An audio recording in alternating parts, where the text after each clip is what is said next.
U.S. breaking news, change your read newspaper habit.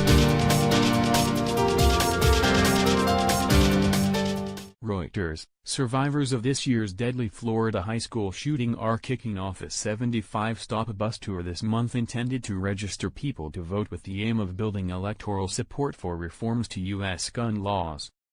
Organizers said on Monday. The tour is the latest step in a youth-led campaign sparked by the February massacre of 17 students and educators at Marjory Stoneman Douglas High School in Parkland, Florida, that stirred the nation's long-running debate on gun rights, which are protected by the Second Amendment of the U.S. Constitution. It will focus on districts where elected officials have received significant contributions from the National Rifle Association lobbying group, which has long organized voting efforts by gun rights supporters to pressure lawmakers not to pass stricter gun laws, tour organizers said.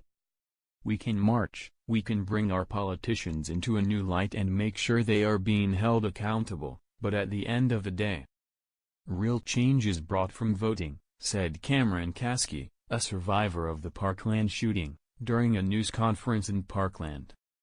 Too often voting is shrugged off as nothing in our country. Caskey was one of the students who organized rallies and lobbying efforts in Florida's capital Tallahassee and Washington following the shooting. The tour will begin June 15 in Chicago and continue through August, making stops in more than 20 states, including Iowa, Texas, California, South Carolina, and Connecticut, as well as every congressional district in Florida, organizers said. U.S. gun control advocates argue that restricting gun purchases would be an effective way to reduce the frequency of deadly shootings in schools and elsewhere around the United States. Gun rights advocates argue that better enforcement of existing laws, as well as in some cases arming teachers and school officials, would be a more effective strategy. Reporting by Gina Charles in New York, editing by Scott Malone and Bill Burkrot.